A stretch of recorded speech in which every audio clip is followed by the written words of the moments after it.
Hello നമസ്കാരം, ഞാൻ സിമി. വെണ്ടക്ക ആട്ടിൻ സൂപ്പിൻ്റെ ഫലം ചെയ്യും എന്നാണ് പറയുന്നത്. അപ്പോൾ നമുക്കിന്ന് വളരെ സ്വാദിഷ്ടമായ ഒരു വെണ്ടക്ക മെഴുക്കുപുരട്ടി തയ്യാറാക്കാം. മെഴുക്കുപുരട്ടിക്ക് വേണ്ടി 250 ഗ്രാം വെണ്ടക്കയാണ് എടുത്തിരിക്കുന്നത്.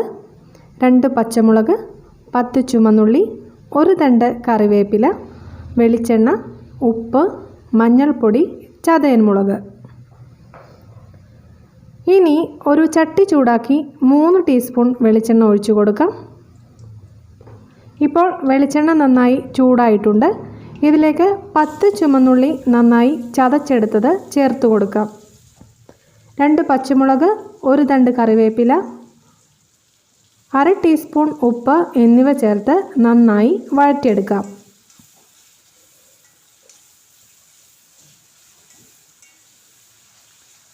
ഇപ്പോൾ ചുമന്നുള്ളി നന്നായി വഴന്നു വന്നിട്ടുണ്ട്. ഇതിലേക്ക് 1/4 ടീസ്പൂൺ മഞ്ഞൾപ്പൊടി, 1 ടീസ്പൂൺ ചതയൻ മുളക് എന്നിവ ചേർത്ത് നന്നായി മൂപ്പിച്ചെടുക്കാം.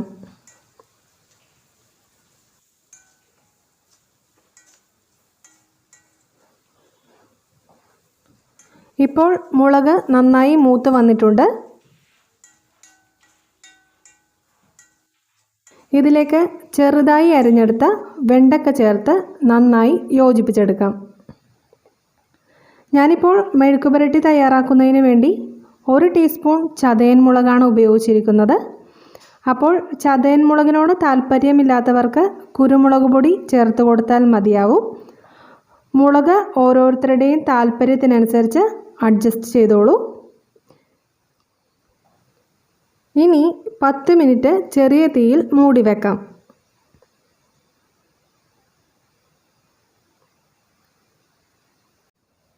ഇപ്പോൾ 10 മിനിറ്റ് ആയിട്ടുണ്ട്. ഇനി മൂടി തുറന്ന് നമുക്ക് വഴറ്റിയെടുക്കാം.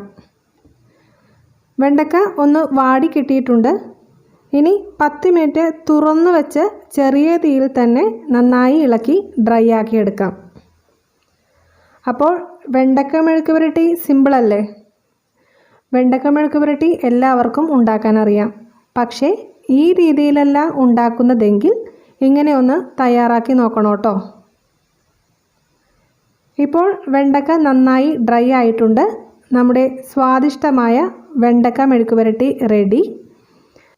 അപ്പോൾ വീഡിയോ കണ്ടിഷ്ടപ്പെട്ടാൽ ലൈക്ക് ചെയ്യുക, അഭിപ്രായങ്ങൾ കമൻറ്റ് ചെയ്യുക, ഷെയർ ചെയ്യുക, സബ്സ്ക്രൈബ് ചെയ്യുക.